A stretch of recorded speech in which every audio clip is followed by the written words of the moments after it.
Uit God se woord lees ons vanoggend uit die eerste brief aan die Tessalonisense, hoofstuk 1 van vers 1 af. Eerste Tessalonisense 1 van vers 1 af.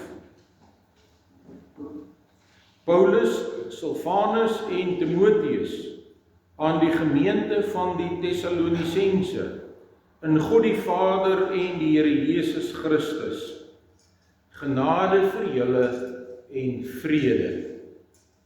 Ons dank God altyd oor julle almal wanneer ons aan julle dink in ons gebede. Voor God ons Vader onthou ons onophoudelik die uitwerking van julle geloof, die moeitevolle inspanning van julle liefde en die standvastigheid van julle hoop op ons Here Jesus Christus. Broers, julle vir wie God liefhet, ons weet van julle verkiesing, want ons evangelie het nie alleen deur die woord nie, maar ook met krag en deur die Heilige Gees in volle versekering na julle gekom. Net so weet julle hoe ons optrede by julle was, tot julle voordeel. En julle het ons voorbeeld gevolg, en die van die Here, nadat julle die woord ten spyte van groot verdrukking met blydskap van die Heilige Gees ontvang het. Met die gevolg dat julle 'n voorbeeld vir al die gelowiges in Macedonië en in Agaia geword het. Die woord van die Here het immers van julle af nie net in Macedonië en in Agaia weer klink nie. Julle geloof in God het inderdaad na elke plek versprei. Gevolglik het ons nie nodig om meer iets daaroor te sê nie. Hulle self vertel oor ons van die besondere ontvangs wat ons by julle gekry het. Hoe julle omgedraai het na God, weg van die afgode, om die lewende en ware God te dien. En om sy seun, wat hy uit die dode opgewek het, uit die hemel te bly verwag. Jesus, wat ons red uit die oordeel wat kom.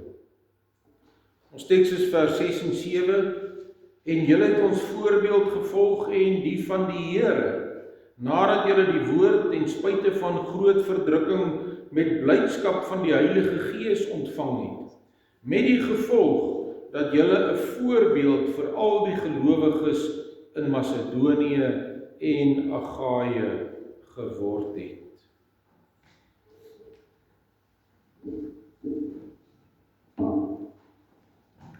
Geliefdes in die Here, ons begin vanoggend met 'n reeks uit die briewe aan die Tessalonisense. En die eerste brief aan die Tessalonisense is waarskynlik een van die oudste boeke in die Nuwe Testament. Met ander woorde, van al 27 is die brief waarskynlik een van die eerstes wat geskryf is. Ja, selfs voordat die evangelies geskryf is. 1 en 2 Tessalonisense staan ook bekend as die wederkomsbriewe. Want die briewe handel breedvoerig oor die wederkoms van ons Here Jesus Christus. Ja, en is eintlik merkwaardig, na honderde jare waarin die Heilige Gees niemand geïnspireer het om 'n Bybelboek te skryf nie, word iemand weer geïnspireer. En dit is Paulus. En hy moet skryf oor die wederkoms van Jesus Christus. In 1 Tessalonisense word verskillende onderwerpe aan die groot tema van die wederkoms verbind. Ons kan die brief so indeel: verkondiging, bekering en die wederkoms, hoofstuk 1. Die dienswerk van die apostels en die wederkoms in hoofstuk 2. 'n heilige lewenswandel en die wederkoms, hoofstuk 3 vers 1 tot 4 vers 12. Die ontslapenis, ander woorde die wat gesterf het, en die wederkoms, hoofstuk 4 vers 13 tot 18, en dan waaksaamheid en die wederkoms in hoofstuk 5. Hierdie gemeente is deur Paulus gestig op sy tweede sendingreis. Die Christendom was maar 'n klompie jare oud, en die gelowiges in Thessalonika is vervolg omdat hulle Jesus as Here bely het. Nie lank terug nie, was hulle nog afgodsdienaars en het dit goed gegaan met hulle. Nou is hulle Christene, en dit gaan swaar, juis omdat hulle Christene is. En daarom skryf Paulus aan hulle, om hulle te bemoedig en om hulle kennis oor die Here en veral oor sy wederkoms verder uit te bou. Hy moes immers vlug uit Thessalonika vir vervolging, voordat hy sy onderrig daar kon afhandel. Daarom skryf hy aan hulle. En die gemeente is vir ons 'n voorbeeld gemeente. Want al was dit nog maar 'n jong gemeente, was hulle 'n gemeente waarvoor Paulus die Here gedank het. En veral 5 dinge het hom dankbaar gemaak. Die uitwerking of die werk van hulle geloof, en die moeitevolle inspanning van hulle liefde, en die volharding van hulle hoop op ons Here Jesus Christus. Boonop het hulle navolgers van die Here geword ten spyte van groot verdrukking. En hulle was nie langgesig Christene omdat hulle geloof vir hulle teëspoed gebring het nie, maar hulle het die evangelie aanvaar met 'n blydskap wat van die Heilige Gees kom. Verder het hulle ook nie die woord net vir hulle self gehou nie, maar hulle het van hulle geloof getuig en die evangelie uitgedra. Voorwaar 'n model gemeente. En die geheim van hulle sukses was dat hulle nou in die ware God geglo het en dat hulle daarmee saam vasgeglo het dat Jesus Christus weer gaan terugkom in heerlikheid. Vanoggend fokus ons op die manier waarop die Thessalonisense die woord uitgedra het, omdat hulle nou in die ware God geglo het en omdat hulle sy seun uit die hemel verwag het. Geliefdes, God wil hê dat ons elkeen 'n skakel in die ketting van woordverkondiging sal wees. As die ketting by u breek, kan daar nie verdere skakels by u bygevoeg word nie. Maar as u 'n sterk skakel in die ketting is, dan kan daar nog skakels bygevoeg word. Dit is die beeld wat Paulus hier gebruik. Hy sê vir die gelowiges in die Griekse stad Thessalonika, ons het vir julle die voorbeeld gestel, en julle het die voorbeeld gevolg, en so het julle ook die Here se voorbeeld gevolg, en 'n voorbeeld geword vir ander. Hy sê dis eintlik vir hulle, deur navolgingswaardige voorbeelde te word, het julle eintlik uitdraers van die evangelie geword. Soveel so dat ons niks meer daaroor hoef te sê nie. Iemand wat 'n voorbeeld navolg, word 'n skakel in die ketting.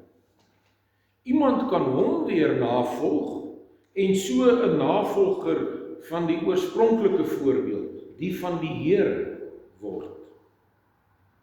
Julle het ons voorbeeld en die van die Here nagevolg, en so het julle 'n voorbeeld vir ander geword, skryf Paulus. Ons woord mimiek kom van die Griekse woord vir voorbeeld navolg, en ons woord tipe kom van die Griekse woord vir voorbeeld stel.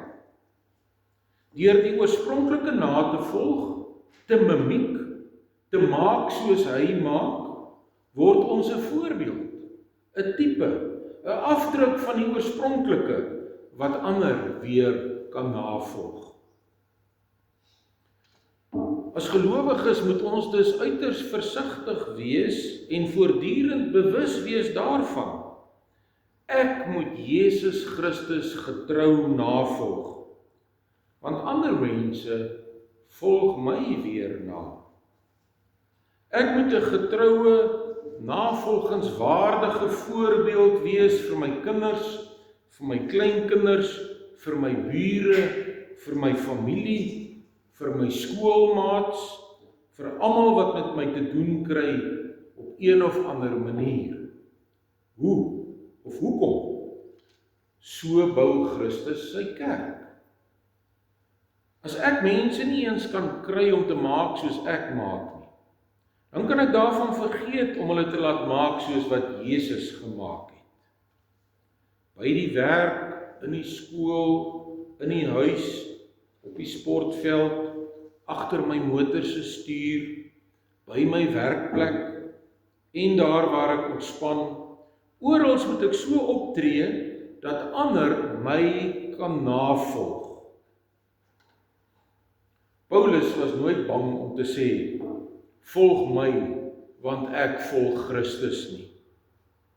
In ons skrifgedeelte sê hy, julle weet trouwens hoe ons by julle opgetree het en dit om julle ontwil. En julle het ons voorbeeld gevolg en volgelinge van die Here geword. En in 1 Korintiërs 11 vers 1 sê Paulus, volg my voorbeeld soos ek die voorbeeld van Christus volg. Net iemand wat 'n getroue navolger van Jesus Christus is, kan vir ander sê, volg my voorbeeld, want ek volg Christus na. Jesus Christus is die voorbeeld wat ons moet navolg, sodat ons 'n voorbeeld kan stel. Hy self het tog ook in Johannes 13 gesê, ek het vir julle 'n voorbeeld gestel. En soos ek vir julle gedoen het, moet julle ook doen. Jesus het vir hom 12 disippels gekies, en vir omtrent 3 jaar het hy saam met hulle gelewe en hulle geleer hoe 'n Christen moet lewe. Maar hy het ook vir die wêreld gewys hoe om te lewe. Hy wil hê dat sy voorbeeld nagevolg moet word. Watter voorbeeld het ons Here Jesus vir ons gestel? Hieroor kan daar boeke en boeke vol geskryf word. Maar kom ons noem maar net 'n paar hooftrekke. Jesus het vir ons gewys hoe dit is, hoe dit lyk om God bo alles lief te hê. Hy het vir ons gewys wat dit is om jou naaste lief te hê soos jouself. Hy het vir ons gewys wat is roepingsvervulling, selfs al kos dit jou lewe. Hy het vir ons gewys wat ware liefde is. Wat is ware dankbaarheid? Wat is ware diensbaarheid? En wat is ware offervaardigheid? Hy het vir ons gewys hoe om ander te vergewe. Hy het ons geleer hoe om te bid, hoe om te vermaan, hoe om te gee vir ander, hoe om eerlik te wees, hoe om tevrede te wees, hoe om ander se laste te dra, hoe om nie meer vir jouself te lewe nie, hoe om te veg teen versoekings, hoe om jouself op te offer vir ander. Sy apostels het sy voorbeeld gevolg en so voorbeelde vir ander geword. En daarom kon Paulus vir die Tessalonisense skryf, julle weet trouwens hoe ons by julle opgetree het en dit om julle ontwil. Julle het ons navolgers geword en so die Here se navolgers geword en so voorbeelde vir ander geword. Ja, en tog geliefdes, is dit ironies dat die mense wat ons baie keer as rolmodelle navolg, nie vir Jesus Christus navolg nie. Sportsterre en filmsterre en politici en ander bekendes wat groot aanhang het en deur baie nagevolg word, stel gewoonlik die teenoorgestelde voorbeeld as ons Here Jesus Christus. Hulle soek na roem en rykdom, hulle losbandige lewenstyl, hulle onbeteelde humere, hulle ydelheid en hulle ongeloof druis lynreg in teen wat Jesus vir ons voorgehou het. En tog loop baie mense soos dwaase agter hulle aan. En daarom moet ons, gewone kinders van die Here, die ware voorbeeld stel. As die gelowiges dit nie gaan doen nie, dan gaan niemand dit doen nie.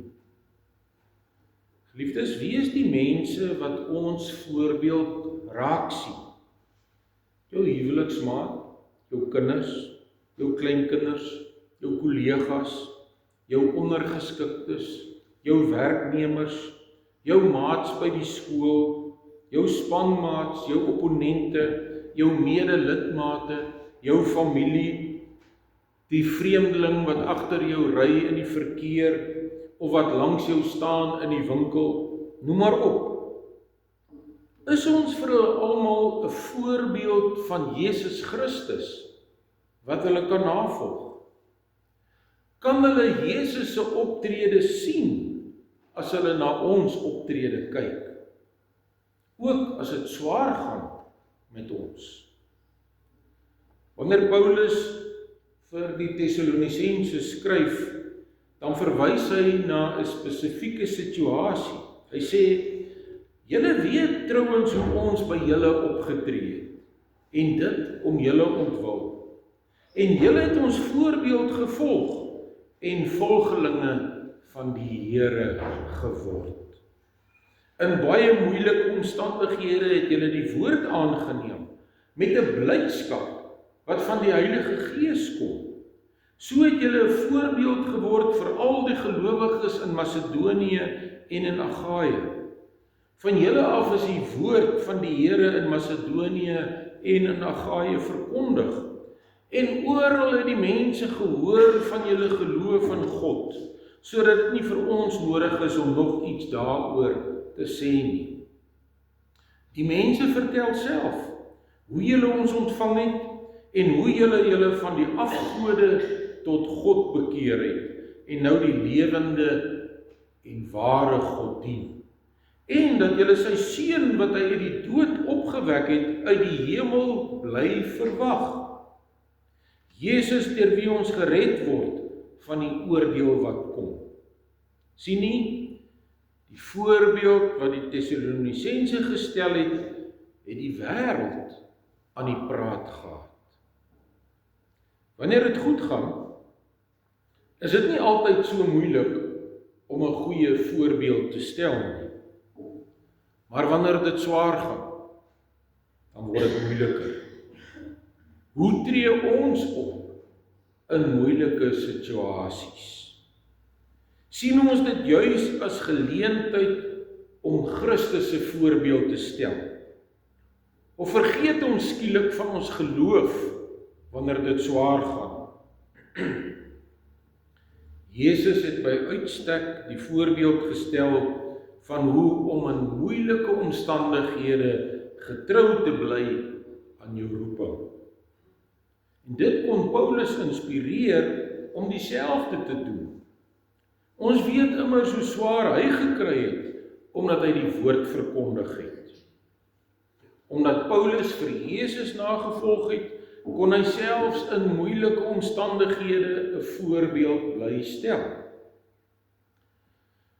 En miskien is dit die groot verskil tussen ons en Paulus. Ons lewe dalk nog te veel vir onsself.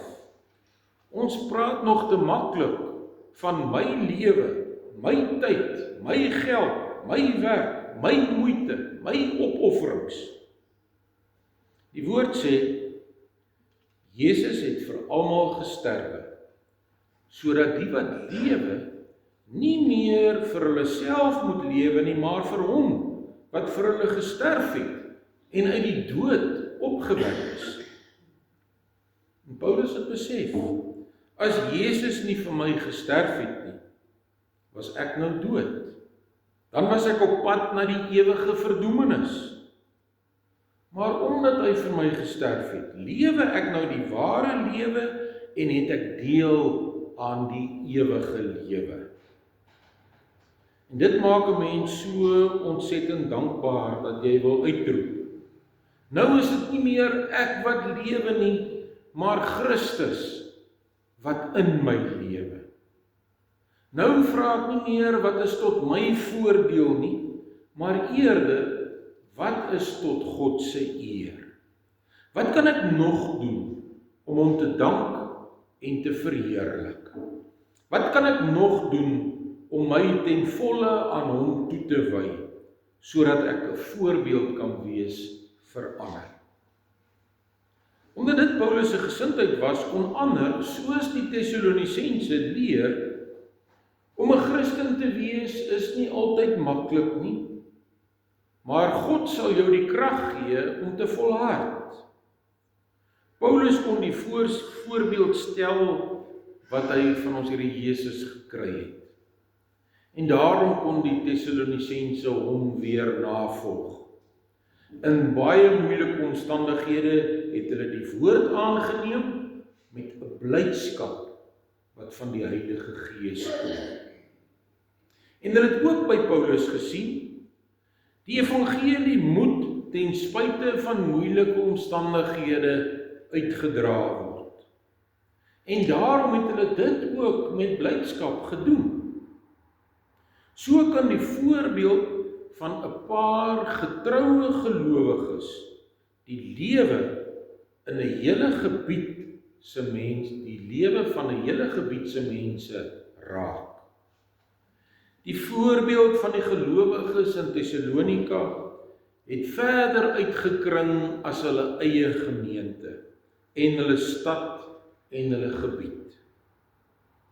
Dit het selfs uitgekring vandag tot hier by ons, duisende kilometer ver en 20 eeue later.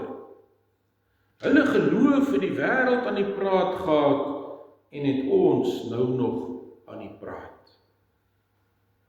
Deur 'n voorbeeld te stel, het die Tessalonisense woordverkondigers geword. Letterlik staan daar dat die woord van die Here deur die Tessalonisense geëcho of weerklink of uitgebasuin is. Die evangelie het tot by die Tessalonisense gekom, hulle het dit met blydskap aangeneem, maar dit het nie by hulle gestop nie. Nee, hulle het dit verder in die wêreld in laat weerklink, met hulle voorbeeld en met hulle verkondiging. Hulle het besef die woord kom nie net na hulle toe, dat hulle dit moet glo nie. Dit ook, ja, maar die woord kom ook na hulle toe, sodat hulle dit moet echo in die wêreld. 'n hoorder van die goeie nuus moet ook 'n draer, 'n verkondiger van die goeie nuus word. Hiervoor was die gemeente in Tessalonika uitstekend geleë. Tessalonika was die hoofstad en ook die grootste stad van die Romeinse provinsie Macedonië, daar waar Griekeland vandag lê. En die heel belangrikste hoofweg tussen Rome en die ooste, die sogenaamde Via Egnatia, het deur die stad geloop. Boonop was Tessalonika 'n bedrywige hawestad en 'n floreerende handelsentrum. In hierdie wêreldstad het die gemeentetjie van Tessalonika 'n klankbord, 'n luidspreker vir die woord van God geword. Die woord het van hulle af na alle kante toe weer klink met hulle voorbeeld en met hulle verkondiging. Hulle was gehoorsaam aan Jesus Christus se groot opdrag in Matteus 28. Gaan dan na al die nasies toe en maak die mense my disippels. Doop hulle in die naam van die Vader en die Seun en die Heilige Gees en leer hulle om alles te onderhou wat ek julle beveel het. Gaan dan na al die nasies toe en maak die mense my disippels. Geliefdes, so moet ons ook 'n gemeente wees wat die woord van God na die wêreld uitdra. En ons moet daarmee begin deur elkeen die voorbeeld van Jesus Christus na te volg en so 'n voorbeeld vir ander te stel. En ook om vir ander te vertel van die liefde en die genade van die Here. God het die boodskap van verlossing aan ons toevertrou. Dit mag nie by ons vassteek nie. Ons moet dit versprei. Anders sal die mensdom rondom ons die ewige dood sterf. Ons is die gesandte, die gestuurdes van God, wat die verlossingsboodskap moet verkondig. Beteken nie dat almal predikante hoef te wees nie, om te betrokke te wees by die uitdra van die evangelie nie. Inteendeel, daar gaan gewoonlik 'n sterker getuienis uit van 'n skoolkind, of 'n onderwyser, of 'n handearbeider, of 'n besturende direkteur, of 'n pensionaris, of 'n huisvrou, of 'n sakeman, wat die woord uitdra, as wat haar uitgaan van 'n predikant wat preek. Ons moet so lewe, dat ander dit kan sien. So word dit gedoen. Hier is iemand wat weet hoe om terugslae te hanteer. Hier is iemand wat weet hoe om huweliksprobleme te hanteer. Hier is iemand wat weet hoe om verbrokkelde verhoudings te hanteer. Hier is iemand wat weet waar om krag te kry vir elke dag.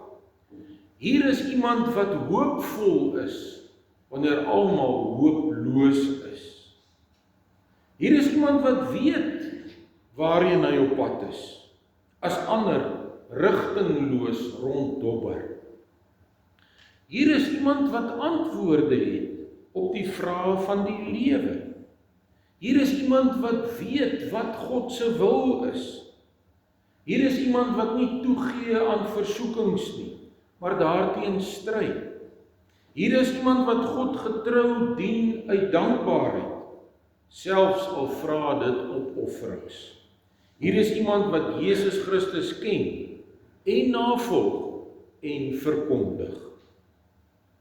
Geliefdes, as ons in die ware God glo, as ons die leiding van die Heilige Gees navolg, as ons die Seun van God uit die hemel bly verwag, sal ons met groot vreugde so lewe, selfs in moeilike omstandighede. Amen. Kom ons dank saam.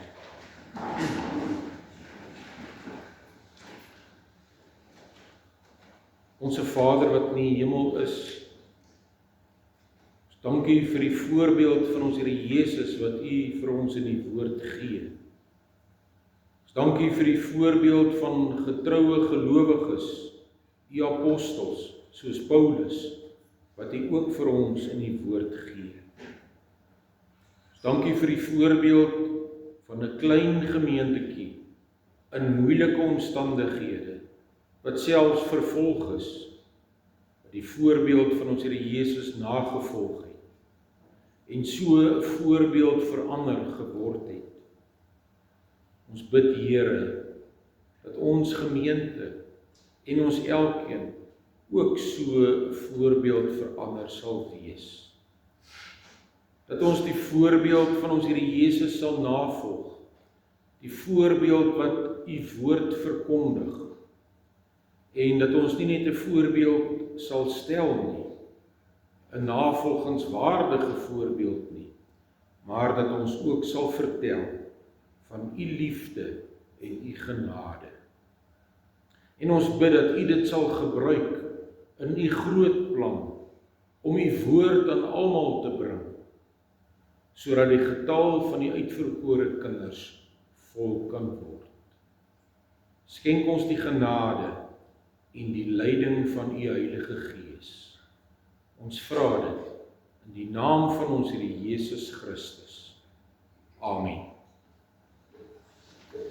Ons gee nou geleentheid vir die kollekte, vir die diens van barmhartigheid.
Liefdes, ons slotsang is Skrifbreuke 33 of 2:4 in die groenboeke, vers 1 en 3.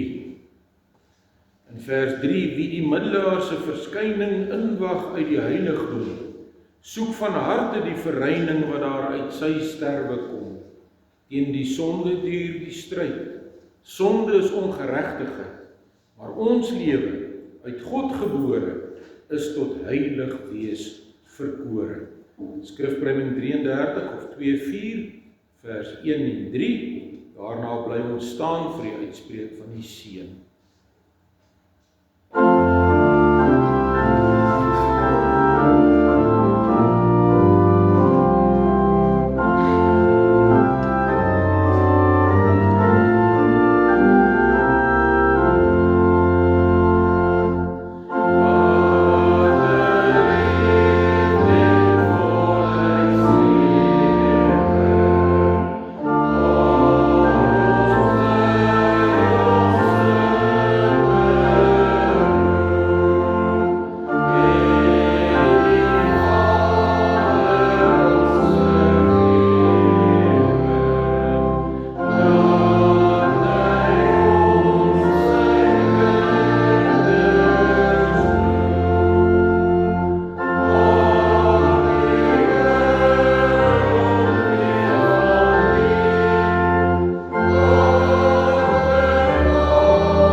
die liefde van God ons Vader en die gemeenskap van die Heilige Gees is met u en bly met u. Amen.